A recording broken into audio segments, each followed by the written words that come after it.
தனியார் செய்தி நிறுவன விழாவில் முதலமைச்சர் ஸ்டாலின் காணொலி காட்சி வாயிலாக உரையாற்றியதை பார்க்கலாம். பாஜக அரசு கடைபிடித்து வர மாற்றாந்தாய் மனப்பான்மையை குறிப்பிட்டு கூட்டுறவு கூட்டாட்சியின் முக்கியத்துவத்தை வலியுறுத்தி பேசினார். நாங்கள் ஏன் தொடர்ந்து கூட்டாட்சிக்காக பேசுகிறோம்னா, வளமான இந்தியா வலிமையான இந்தியாவும் உருவாக வேண்டுமென்றால் மாநிலங்கள் வலிமையாக இருக்கணும். மாநிலங்கள் தன்னுடைய வளர்ச்சி பாதையை தாங்களே வகுக்கணும். குறிப்பாக கல்வி மற்றும் மருத்துவம் மாநிலங்களோட கையில் இருக்கணும். இந்தியா என்பது ஒரு துணைக்கண்டம்.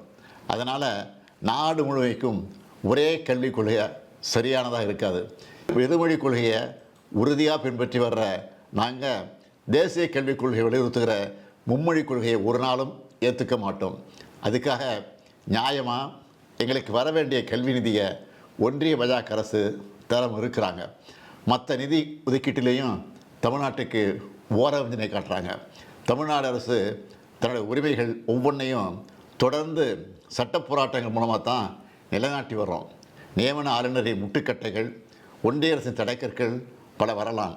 ஆனாலும் தமிழ்நாடு போராடும், தமிழ்நாடு வெல்லும். எத்தனையோ இடர்கள், எத்தனையோ தடைக்கற்கள், எத்தனையோ சூழ்ச்சி அரசியல்கள். ஆனால் எதாலையும் திராவிட மாடல் அடிப்படையிலான தமிழ்நாட்டோட வளர்ச்சியை தடுக்க முடியல. அதனால தான் இந்தியாவிலேயே இரட்டை இலக்க பொருளாதார வளர்ச்சியை எட்டி காட்டின ஒரே மாநிலமாக திராவிட மாடல் தமிழ்நாட்டை உயர்த்தியிருக்கு. எங்களுக்கு ஒரு இலக்கு இருக்குது. 2030ஆம் ஆண்டுக்குள்ளே தமிழ்நாட்டை $1 டிரில்லியன் பொருளாதாரமாக மாற்றணும். இந்த இலக்கை நோக்கி வேகமாக ஓடிக்கிட்டு இருக்கோம்.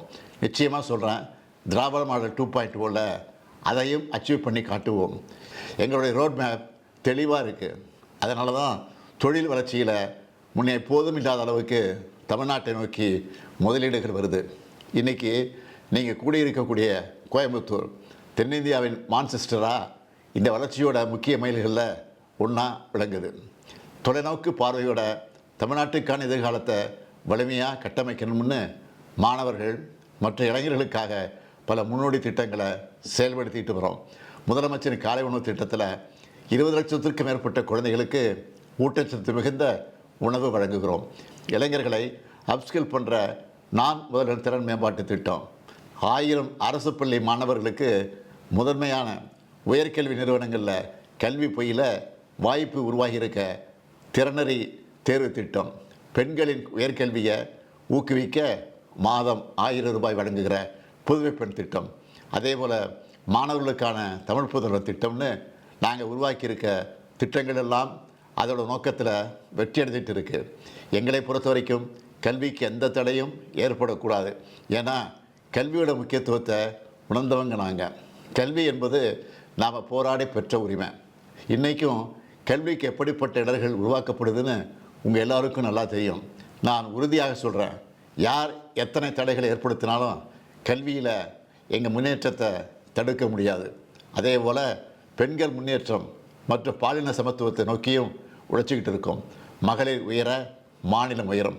அதுக்காக 1,17,00,000 மகளிர் மாதம் $1000 பெறும் கலைஞர் மகளிர் உரிமை திட்டம், 528 கோடி முறை கட்டணமில்லா பேருந்து பயணம், செஞ்சிருக்க விடியல் பயணம் திட்டம் போன்றவற்றை செயல்படுத்தி கொண்டிருக்கிறோம். எதிர்காலத்துக்கான வலிமையான கட்டமைப்புகளை உருவாக்கி மக்களோட தேவைகளை உணர்ந்து அதுக்கான திட்டங்களை உருவாக்குறதோடு அந்த திட்டங்கள் எளிமையாக மக்கள்கிட்ட சென்றடைகிறத உறுதி செய்கிறது தான் நல்லரசுக்கான இலக்கணம்.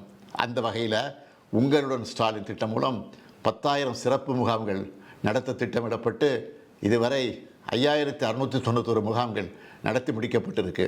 இதில் 46 அரசு துறை சேவைகளை வழங்குகிறோம்.